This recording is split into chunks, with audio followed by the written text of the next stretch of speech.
Aftermath is an Extreme Demon megacollab hosted by Exenity that was released in very late 2015 and at the time was one of the hardest demons ever made. The level was inspired by Cataclysm and its use of ATSOL picked up after the Bloodlust, essentially creating the third and final chapter of levels utilising the whole song that have now inspired so much in Geometry Dash demons. Cataclysm had its day and inspired Bloodlust, and out of Bloodlust and Aftermath, Bloodlust went on to shape the community and laid the foundations for the future, and in the current community where Bloodlust sits at number 1. However, during the early summer of 2016, Aftermath was looking likely to walk this path, and at one point it had the potential to go beyond Bloodbath in Restoration Legacy, to create a future of extreme demons on GD. Today we'll be looking at the Lost Aftermath extension and remake by Exenity and a number of others, and how it had the potential but failed to be the next big extreme demon in GD, and so Bloodlust swept up and capitalised on what it left behind.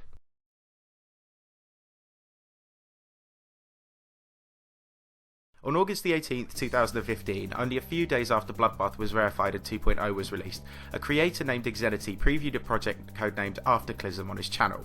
After a few days, another preview emerged, and it showed a very clear and obvious sequel to Cataclysm inspired by its decoration and gameplay sequence. However, the parts looked much harder in this level. The following month, Exenity previewed another part, this time belonging to a player named Vultra, indicating that Project Cataclysm was a mega collab, and was gradually looking to become more of a serious level. By November, the level was finished and Exenity set to work on verifying it, seemingly making decent progress while buffing, nerfing and balancing the level in places to make it one of the hardest things ever made. At this point in GD, Cataclysm was still a close second on the demons list to Bloodbath, and this was head and shoulders above it. This was certain to be a huge release in GD if it could be verified legitimately. At this point, he was also trialling out a few names and leaving it open to his small audience, with the contenders being Cataclysm, Armageddon and Aftermath. Eventually, Aftermath prevailed. On December the 19th, Exenity seemingly verified Aftermath, an extreme Cataclysm-themed spin demon, after thousands upon thousands of attempts. Word quickly spread around the community about this level, but not many people would actually see it initially as much as they would hear of it. Hence, Aftermath went straight into unrated extreme demon folklore. As it gradually gathered more attention, questions began to be asked about the legitimacy of this verification, as Aftermath just seemed too hard to have been legitimate. Now we know that Aftermath is even harder than the Hell Factory, another inbound demon that would be the unchallenged number 2 ahead of Cataclysm for some time too. Eventually, Exenity confessed to having cut the replay and changed the video title to demonstrate as such. Regardless, all the illegitimate revelation ended up doing was amplifying the calibre of this extreme demon around the community, as Exenity set to work on his next project that would eventually become a Thanatos. This also opened windows of opportunity. Aftermath had no legitimate victor. Perhaps a player could emerge and re-verify it, making it a huge new extreme demon. Interest in Aftermath seemed to grow into 2016, as on February the 5th, Exenity previewed an Aftermath remake he was mulling over as an update to the level. This was well received, as a legitimate and more contemporary update to Aftermath was desired by the portion of the community that had been following the level's saga. This idea would be explored in greater depth a few months later, as around April time, Bloodlust was previewed and made its first appearance in the community along with Sonic Wave Infinity, giving amateur extreme demon creators everywhere a taste for rebirths and the opportunities 2.0 had given them to drag old demons into the future. Soon after, Bloodlust was revealed to have had an extension and extended into the Aftermath designated part of the level too. The longer Aftermath went hacked and unrated for, the more redundant it was becoming.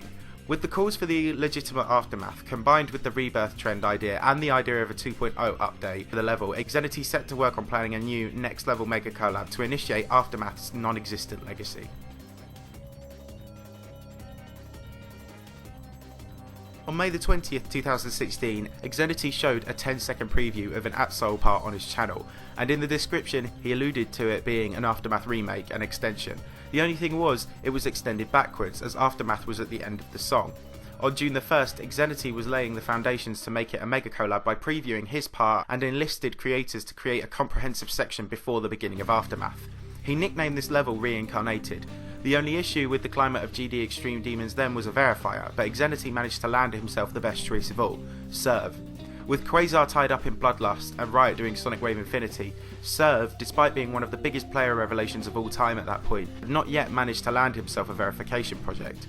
Auditory Breaker would never get off the ground, and Blade of Justice never made its way in any form to him whatsoever before Quantum was enlisted instead. It would seem that this project had the potential to be massive, a true new extreme demon in which GD's best player would be verifying. However, despite so much initial hype and early efforts into the level, we would not see another preview or part released. At this point, Exenity went inactive, Thanatos was outsourced to Aurorus, and between the period of June 2016 and now, almost 2 years, Exenity has only uploaded 12 videos to his YouTube channel. Needless to say, the gathering hype quickly subsided, as both Serve and the community looked to the likes of Bloodlust and Yatagarasu for hype for upcoming projects. Reincarnated died fairly quickly without much notice. Instead, on July the 21st, Nobbleboy would surface with his own plans to rebirth the level. As hype was lost among Reincarnated, it was replaced by Nobbleboy's own idea, Armageddon, named after one of the original shortlisted names for Aftermath in 2015. At this point, there was still no rated Aftermath version, and though Reincarnated had offered difficulty and new opportunity in an upcoming Extreme Demon, this offered expert decoration as a rebirth of Aftermath, and if Nobbleboy, who was gaining skill rapidly, was able to verify it, this would almost certainly become one of the more rate-worthy levels. Serve had flown the nest and had taken on Yatagarasu at this point, and at this time skilled GD verifiers were incredibly sparse. It was hard to see how Reincarnated could have been viable over Nobbleboy's project, but Armageddon was stifled when Nobbleboy won the rights to verify Bloodlust, which fulfilled his own ambition for an extended ATSOL project, and hence Armageddon also went dead. Over the coming months, Gonchia's Time would pick up a copy of Aftermath and verify it after 9,000 attempts, and this was followed by Sacho re-verifying a copy which had a low detail mode fix, a copy that would eventually be rated in one of the biggest GD injustices of all time. Nonetheless, this did mean Aftermath was rated and finally on the Demons list, and therefore it voided the need for any rebirths really. In its wake, Bloodlust became the prevailing ATSOL project that the community had to look forward to. The original want for an Aftermath remake was gone thanks to Bloodlust's extension too, and the community didn't desire it anymore. Despite this, despite the time shortly before Thanatos' verification in November, Exenity resurfaced and previewed the dead level now named Reincarnation on his channel, and it actually showed the drop where the original Aftermath was planned to go, though this time the gameplay looked vastly different. It was still a mega collab, though it received lots of criticism from its small audience for being poorly decorated and quite bare. This was, once again, the last we saw for some time, but it seemed as if Reincarnation was evolving into its own level. Whether Exenity planned for this in the beginning or gave up with the Aftermath part after the inactivity is not something we can call either way, however the new part certainly looks strange.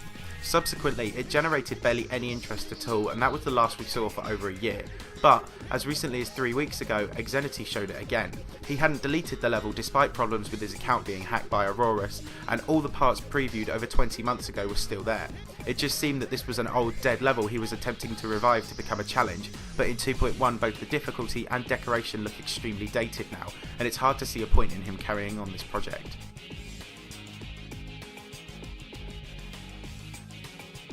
GD's 3 best players around mid-year 2016 all had their signature project, but all of Serve's seemed to fall by the wayside, and eventually Riot would give him Yatagarasu, and he would move on from the potential Aftermath Rebirth.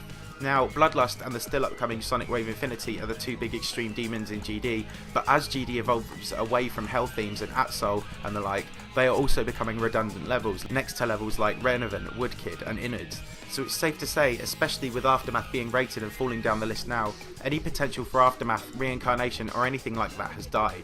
There could have been something more to it. With Serve's name on the project, this could have easily settled into the community conscience with Bloodlust and Sonic Wave Infinity as a part of a trio, especially with Serve's skill.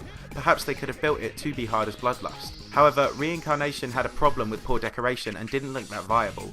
Perhaps Nobbleboy could have been the answer to this. If he persisted with Armageddon, imagine if he had been enlisted to join the collab and his parts would have been implemented into the final project to combine forces and create the ultimate Aftermath Rebirth for Serve to verify, a level which could have rivaled Bloodlust in a heartbeat. Perhaps all this would have come to fruition if Quasar had never dropped Bloodlust, or if when he quit Manix let the level die, which was a rumour at the time. If Bloodlust went dead, perhaps this would have been the level to swoop up and take its place. Instead of all the Bloodlust saga, perhaps Reincarnation could have been the future of GD.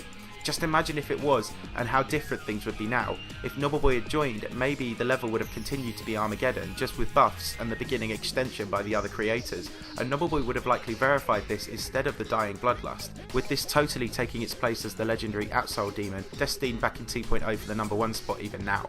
It's really interesting to think about this alternate timeline, as there is an element of simple transference here as much as anything. As for Exenity and Reincarnation now, well that just seems like a futile effort to revive it. He's searching for 2 creators currently. Could the induction of new contemporary creators be the kick into life this level needs? It just looks and feels extremely dated now, so it will need a major shakedown if it's to have any chance of survival whatsoever. Quite ironic given what might have been for this lost Aftermath Rebirth. I thank you very much for watching, and I hope you did enjoy the video. If you did, please help it out by smashing that like button, and if you're new around here, if you could consider subscribing and checking out some of my other videos, then I would really appreciate it. Thanks a lot guys, I'll see you all soon.